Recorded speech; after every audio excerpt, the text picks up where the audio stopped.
Livestock producers have gotten final rules on a couple of issues that could have complicated their daily workload, and it looks like the end results are favorable. We'll get some clarity on these issues from a cattle industry leader.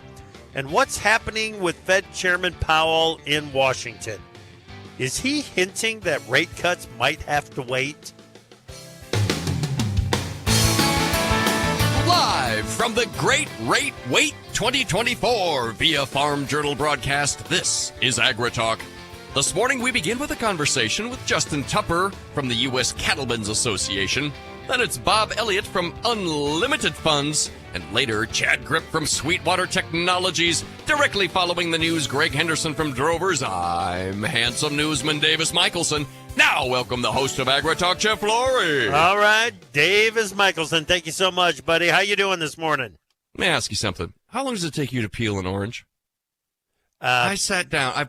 I've finished pulling the news together with about 15 minutes to spare, and I'm just getting into this thing now. Wow. I've been working on it ever since. Oh, see, now, I'll admit I'm not much of an orange guy. Okay. It's a texture thing. The little cuties, Mm-hmm. that take like 3 seconds to peel. Yeah. And you can just like pop those in your mouth. Those are delicious. Boy, 3 seconds. Now, if I extrapolate that out to the size of a navel orange, that puts me at like, 23, 24 seconds. Right. I got some work to do. You got some practice to do. I do. Yep. I'm more of a, middle of the day, a banana. Mm-hmm. Yeah. See, those you can peel fairly quickly. Sure. Yeah. Sure. Mm-hmm. Yeah, absolutely. Well, this fruit PSA is brought to you by Keep the Doctor Away. That's right. We didn't even mention an apple. Glad you're with us this morning. Packers and stockyards. We need to get a better understanding of what is going on there. The SEC, how often is it that the Securities Exchange Commission has a final rule that impacts farmers? And I mean every farmer. We'll get to the details on that. I think you've got some on that in the news. Mm-hmm. And then Powell. What exactly is going on with his testimony in Washington, D.C. on Capitol Hill? We'll find out from Bob Elliott. Bob's back. And I want to ask Bob about the risk of a recession going forward and what he is watching to indicate whether or not that is a real possibility for us or not. All right, let's get to the news, bud. Sure thing. Well, I hate to start with this, but private exporters reported cancellations of export sales of 130,000 metric tons of soft red winter wheat for delivery to China during the 23-24 marketing year. There were talking about cancellations, dude. Yeah. We were talking about it yesterday. Yep, there were two sales, 130,000 metric tons apiece of SRW wheat to China, and they've canceled one of them. That is probably what was behind the heavy pressure on winter wheat futures the past couple of days, because winter wheat futures trading to the upside today. Well, let's look to the weather from the National Weather Service. A storm system will bring the threat of flash flooding and severe weather to the southern plains today, spreading eastward into the lower Mississippi Valley and southeast on Friday. Areas of moderate to heavy snow are expected for the central Rockies and high plains today. Another critical risk of fire weather Thursday for the southern high plains. High temperatures remain above average and spring-like for the eastern U.S. with below-average temperatures in the west. Yeah, rain's moving into the upper Midwest tonight, and tomorrow looks like kind of a rainy day in the upper Midwest. We'll chip a government funding package consisting of 6 bills with 6,628 earmarks past the House. The $485 billion package funds the Departments of Ag, Justice, Transport, Housing and Urban Development, Veterans Affairs, Energy, and Commerce. Okay. That's an incredible number, 6,628 earmarks. Mm-hmm. And that's coming from a guy that is in favor of earmarks, as long as they are vetted and put through properly. Mm-hmm. There's no way that they could put through 6,628 earmarks properly in this scenario. It just doesn't work. Well, Federal Reserve Bank of Minneapolis President Neil Kashkari anticipates the Fed will reduce interest rates twice or possibly only once in 2024. In December, Kashkari had forecasted 2 rate cuts for the year. The Security and Exchange Commission approved a climate risk reporting rule aimed at compelling public companies to disclose more information about their climate-related risks, costs of severe weather events, and greenhouse gas emissions. President Biden's campaign is reportedly shifting its focus to criticizing former President Trump's economic plans for a potential second term rather than solely focusing on his actions while in office. During Biden's upcoming State of the Union address this evening, his team plans to contrast his agenda with Trump's proposals. Polls suggest Trump's policies are perceived to have benefited individuals more than Biden's. It was unbelievable. Just last night, I've signed up for the Biden for President emails just so I can keep up. Sure. And keep track of what they're doing. The list of complaints and finger pointing at Trump that came through last night was pretty disgusting. Yep. Word to Senator Roger Marshall of Kansas, who successfully advocated for changes to the Emergency Livestock Assistance Program, securing additional support for farmers impacted by winter wildfires. The modifications extend coverage to include losses of winter-stored forage, addressing a previous gap in assistance for ranchers in Kansas. There's those wildfires again, Chip. Yeah. And finally, China's Foreign Minister Wang Yi strongly criticized the United States for imposing what he calls bewildering trade curbs on China, warning that these actions will ultimately harm America itself. Chip. All right. Thank you very much, Davis. Let's bring in Greg Henderson, editorial director at Drovers. Good morning, Greg. Good morning, Chip. We're trying to figure out just how much damage and how much loss there has been to the fires in the Panhandle of Texas. What are you learning? Well, we know that the damage estimate is going to take weeks, right? But Texas Ag Commissioner Sid Miller has said at least 6,000 cattle died. Hemphill County alone has lost at least 1,000 cows. They say hundreds of miles of fence, and replacement would cost $3 a foot, Chip. That's $15,000 per mile. There were also 7 grain and seed dealers that were destroyed in the fire, along with at least 500 structures. That much we know so far. And again, to get a handle on the cattle deaths is going to take a while. But I did uncover some interesting stuff. The 3 counties affected the most by that smokehouse fire was Hutchinson, Hemphill, and Roberts. Those 3 counties together, according to Census of Agriculture, have roughly 36,000 cows. And the average size of those ranches or number of herd would be 171 cows. So this area is obviously a large ranching area, hit pretty hard by all of this.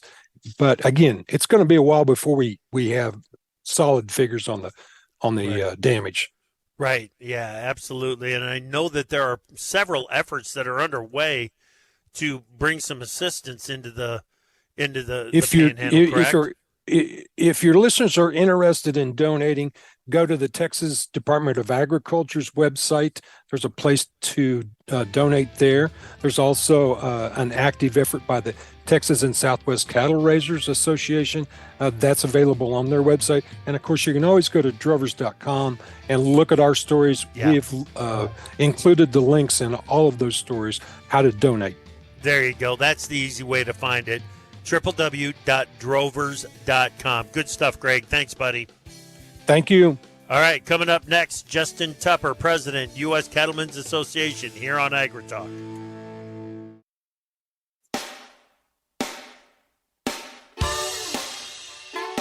Do you suffer from talking on the radio phobia? No problem. Send us a tweet at #AgriTalk. Davis, this just in on X from @LearnRon. He says navels are the easy peel, others not so much. Not so much? Not so much. See, the peels come off. It's the white stuff. It's the white backing. You know, that's what gets me. That slows me down. There's the texture thing that gets me. All right. Justin Tupper is the president of the U.S. Cattlemen's Association. He joins us right now. Justin, it's great to talk with you again. How are you, man? Hey, very good, Chip. Thanks for having me on. Yeah, glad you're here. We were just talking with Greg Henderson about some of the damage in the panhandle of Texas. I'm sure that USDA's got some efforts underway to help with some of the relief efforts down there, right? We sure do. Our affiliate, Independent Cattlemen of Texas, has got some work going on trying to get some relief to them. We're also going to be doing the rollover auction right here at St. Ange Livestock tomorrow. I do know of 4 loads of hay that's going to be headed their way too. So we really feel for those guys, and it's good to see ranchers get behind ranchers. Yeah.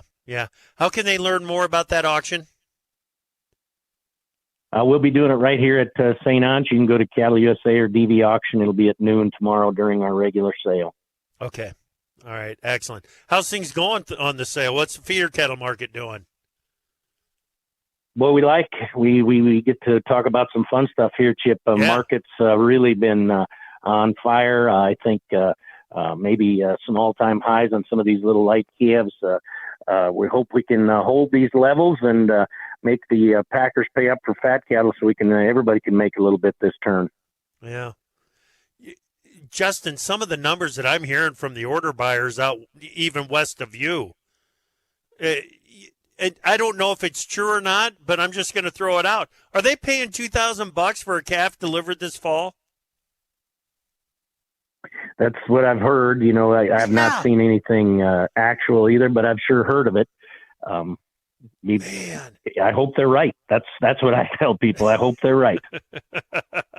Yeah, it's good for the cow-calf guy. For the guys that are feeding cattle, they're looking for ways of cutting costs each and every day. There's no question about it. But what an incredible market. It's just supplies are so tight. And you know, you would think that after talking about that for 3 years that we'd be past it, but we're not.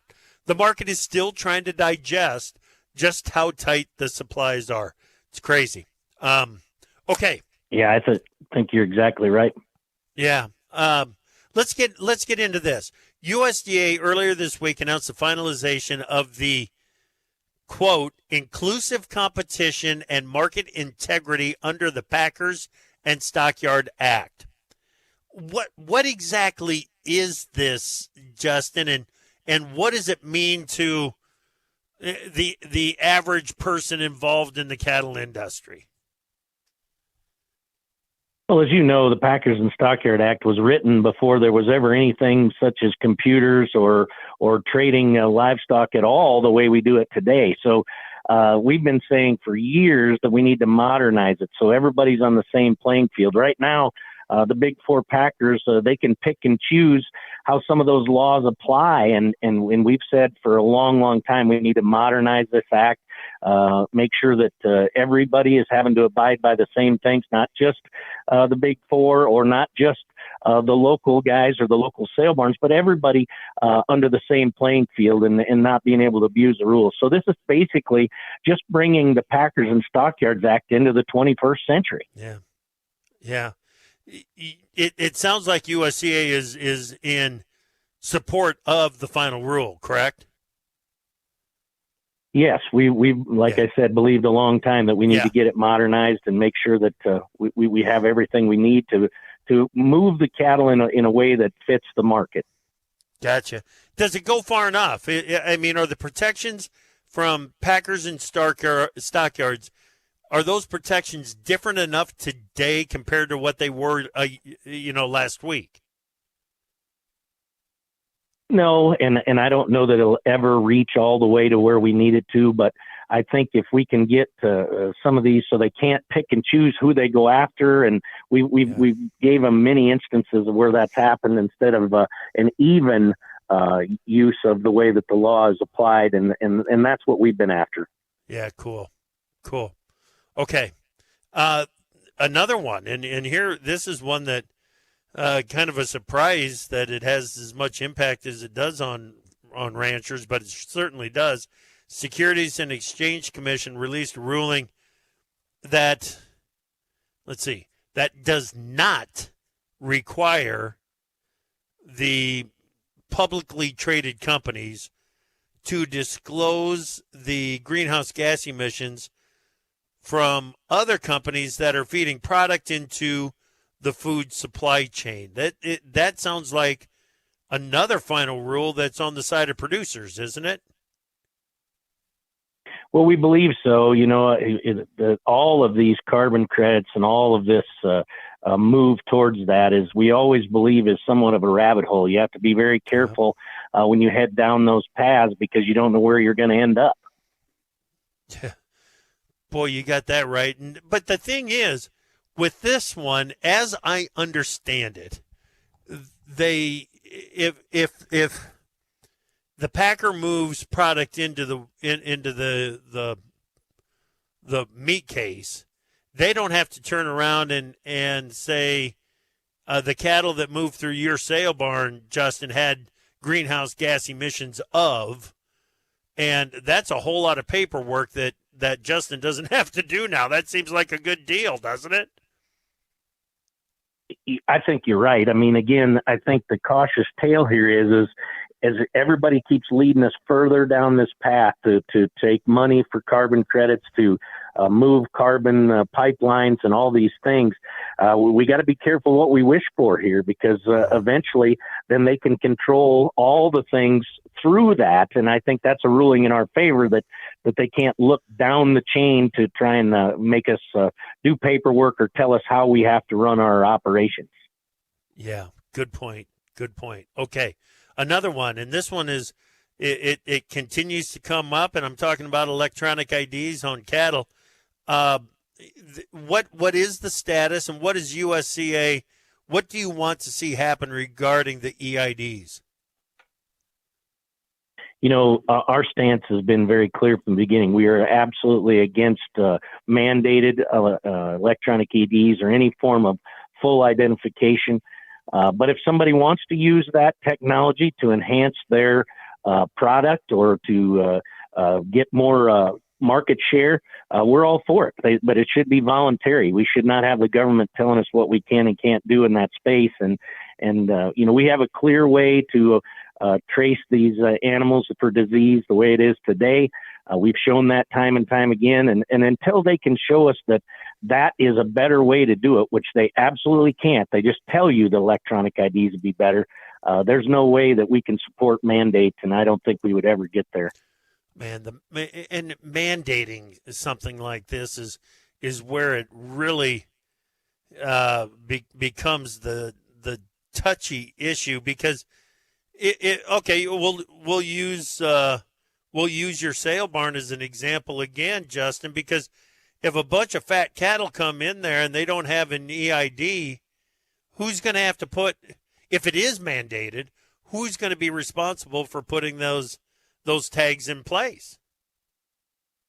Yeah, and LMA, our market advocates have been very clear too from the start. That's just not something that's physically feasibly possible in any of these barns. When we go through big sales in the fall, because we're very seasonal, that there's no way physically possible that can happen. Yeah. And, I use fat cattle as an example there, but the feeders, if the feeder cattle come in and they don't have the EID on them, and they have to before they run through a sale process, again, who is responsible? It's really something. Not a lot of time here, Justin, but there's one more important one that I want to get to. Give us your take on opening up the U.S. beef market to beef from Paraguay. Man, this one makes no sense. I'll give you a quick synopsis. One time we had a call with Secretary Vilsack where the RCAF, NCBA, U.S. Cattlemen, all the presidents from South Dakota up here about 4 or 5 months ago, and we said, we absolutely are all against this. I think it's unprecedented. And the Secretary, we got nothing. So we have sent a letter to U.S. Cattlemen has to U.S. Customs and Border Protection, claiming the forced labor laws in Paraguay that are illegal for trade. We'll see where that takes us, but it's sure a food safety concern. They have foot and mouth all over that country, and not near the protections we have here in the state. Well, and Vilsack said it himself that, the last time that they had people on the ground taking a look at the situation was a decade ago. Update your research. Update your research if you're going to do it. Justin, I always enjoy our conversations, man. Thank you so much. Good luck to you, buddy. Thanks, Chip. You bet. Justin Tupper, President of U.S. Cattlemen's Association.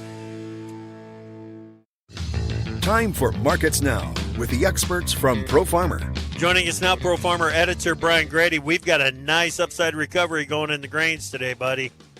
Yeah, broad-based, Chip, and it's unusual and good to see that pretty much everything is up. And I'm going to start with corn because it's making an upside move here and pretty solid proof now that lows are in place that we hit a week or so ago. And traders are covering some of that record net short position, and we're nice upside move. But soybeans, they're participating with double-digit gains in most of the contracts. Meal is higher, as is soy oil. And in the wheat market, SRW futures are lagging a little bit. We had a daily sales cancellation to China. So that put pressure on the market yesterday and is limiting buyer interest today. But double-digit gains in the other two wheat markets, HRW and spring wheat futures. Yeah, but at least we know now why there was so much pressure on the winter wheat market and SRW in particular earlier this week. The anticipation of that cancellation coming through is it's tough for the markets to handle. Take us over to livestock trade mixed in the cattle complex. Yeah, so live cattle futures just mildly favoring the upside here at mid-morning and still waiting on active cash cattle trade to develop. The trade that we've seen so far this week has been light and probably not a true test, to be honest with you. So expectations are that steady, firmer when all's said and done in the cash market, but we got to get going first, and we're just kind of waiting on that to happen. Strength in the corn market is putting pressure on feeder cattle, so they're slightly to moderately lower in most of those contracts. And then hog futures, the April contracts a little bit weaker as they narrow up that premium, but the deferred contracts are firmer.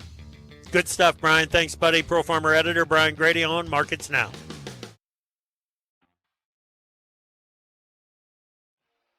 Opinions expressed on AgriTalk do not necessarily reflect the views of Farm Journal Broadcasting, affiliate stations, or sponsors. Knowledge is power.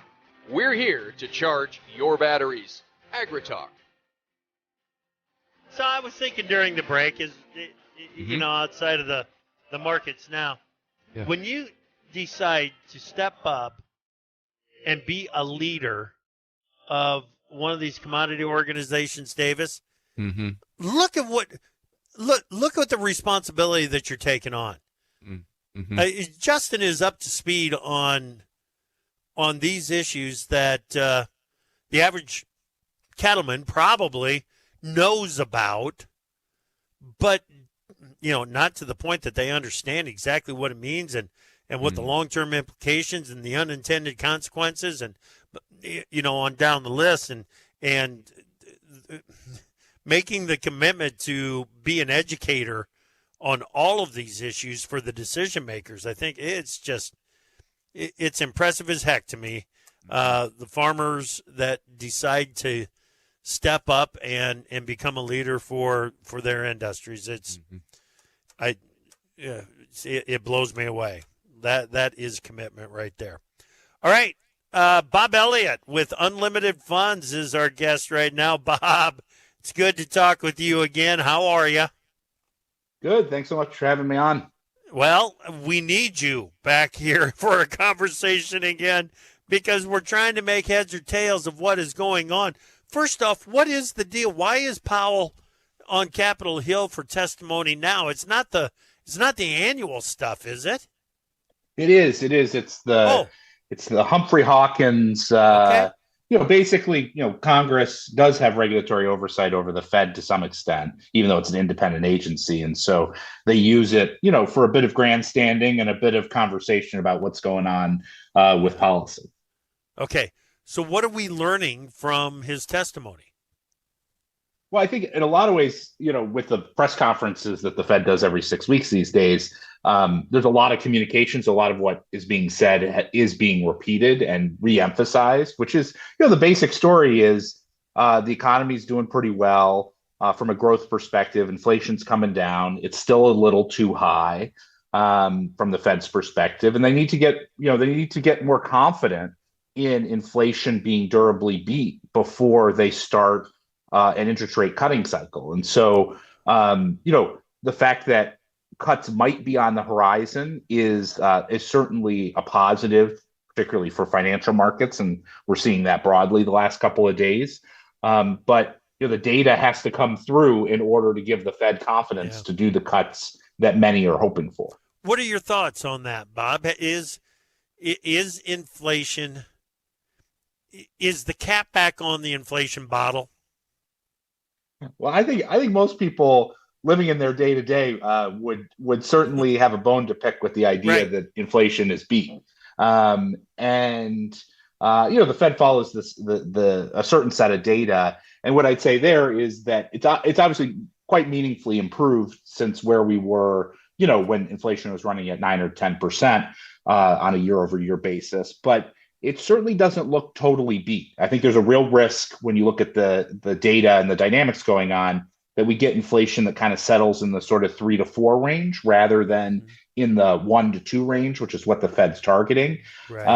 Some of the things that have been such a support to bringing inflation down, slowing inflation, like falling gas prices as an example, going from $5 a gallon to $3 a gallon. Well, now that's creeping back up, and that flows into other prices throughout the economy. And so I think there's reasons to believe that it may not be totally beat. Right. And part of the issue here is the fiscal policy from the administration with the, continuing to put money into the system. And that is a variable that Powell is dealing with that may be past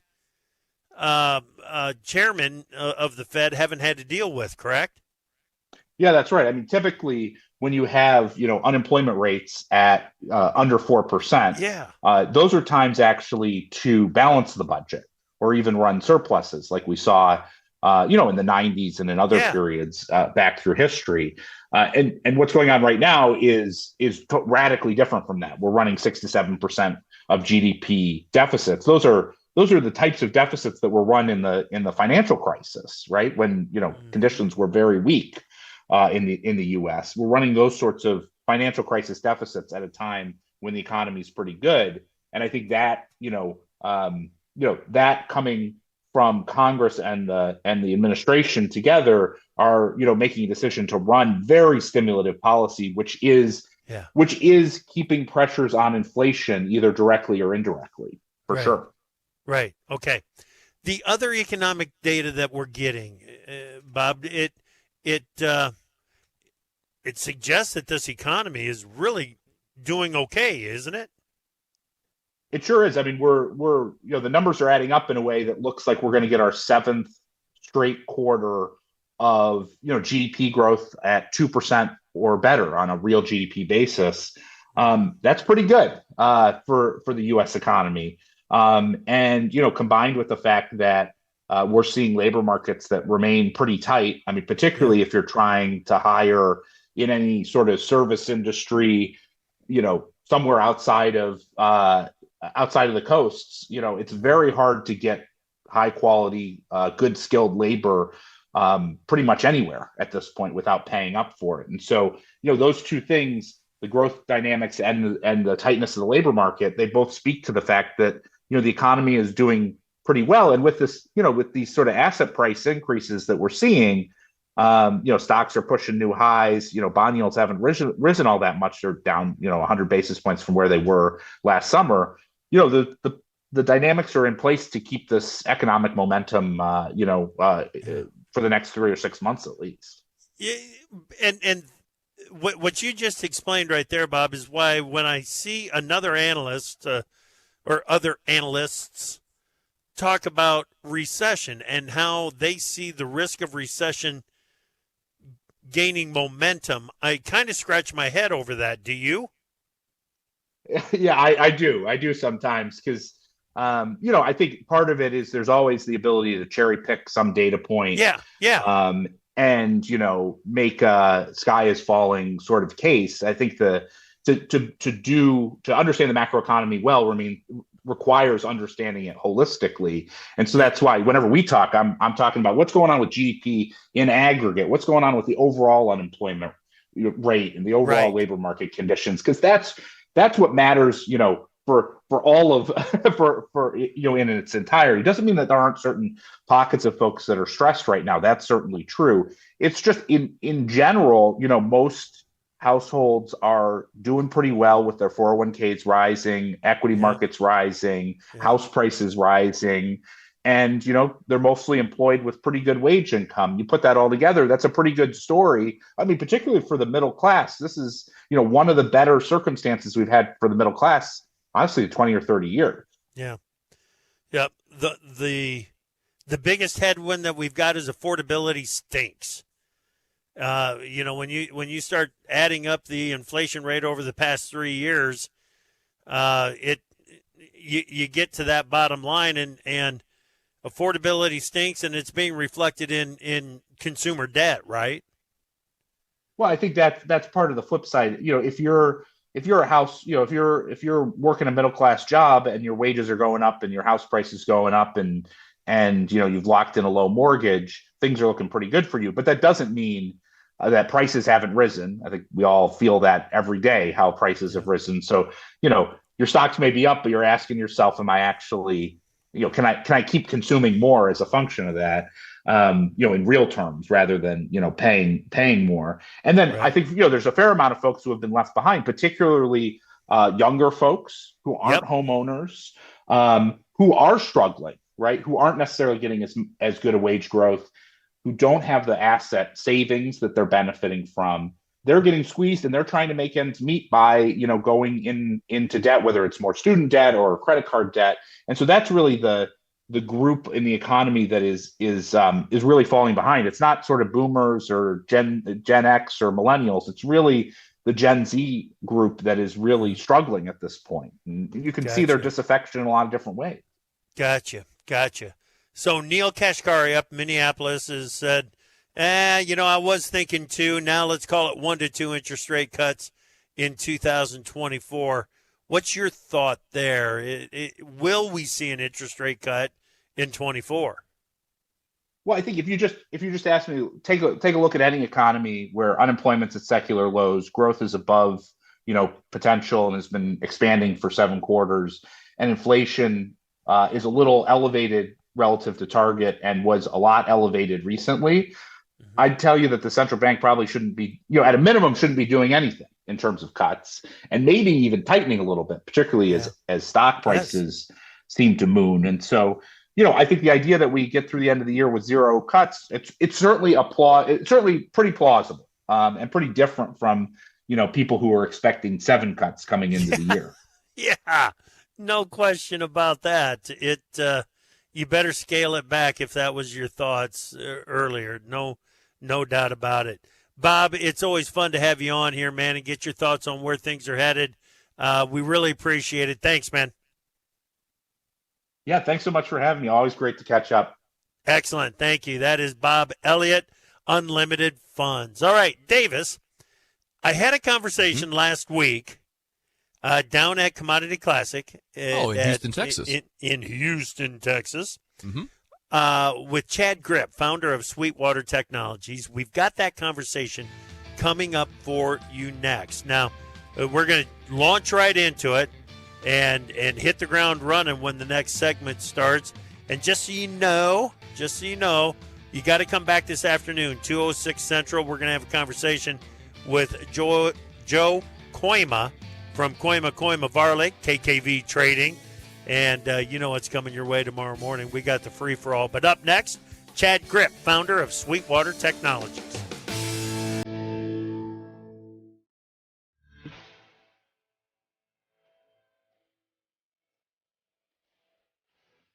The chickens have come home to roost.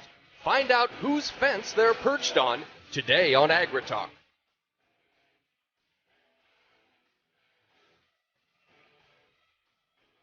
Talking now with Chad Gripp from Sweetwater Technologies. Chad's the founder of Sweetwater Technologies. Chad, welcome to AgriTalk. Hey, thanks, Chip. Glad you're here. You bet. Sweetwater Technologies, what is it? It's a drone service, basically. We started our own. Sweetwater Technologies is a drone service, but we've turned that into a franchise. So we're offering franchises to young men and women that really want to come back to the farm. Right. Okay. The backstory on this and how it all developed, Chad, good grief. Now, you've got a history in ag retail. Oh, yeah. We started an ag retail business, 20-some years ago. Yep. But how it really originally started, Chip, is I graduated from college, and there really wasn't a lot of room for me to come back to the family farm. So I started a livestock hauling business. We hauled livestock all over the U.S. We had a successful business there. So that was my kind of a building block. And from there, we picked up a few more acres on the farm, and we started a custom farming business to upgrade our machinery line. And the custom farming business turned into a custom application business, and then that custom application business turned into ag retail. And we were able to grow the ag retail business. We got into fertilizer, and then we started a drone application business in 2022, and we were very successful at it. The first year, I think we had 18,000 acres on the books, and we turned that into 32,000 acres that year with just drones. Yeah. And in 2023, we ended up covering 90,000 acres with drones, and we launched something called a Road to 1 Million Acres, where it's our commitment to spray 1 million acres in 1 year with drones. 1 million acres is a big goal, especially for a service, Chad, that not that long ago was kind of a novelty. When you're covering 100,000 acres, it's not a novelty anymore, is it? It is not a novelty. And as we speak, Chip, 2 years ago, we had not sprayed 1 acre with a drone. Right. Nothing. And the story with that was we were using a helicopter service, a great helicopter service, and we had a chance to expand our acreage that year, and the helicopter service just simply said, Chad, we're full. Yeah. We can't do any more than what we have. And I thought, you know what, I'm not sure I want another business to dictate whether we can grow or not. So we just kind of, we were all in. We bought 4 drones, hired 8 interns out of Purdue. And like I said, we turned that 18,000 acres into 32,000 acres that year. Yeah. Okay.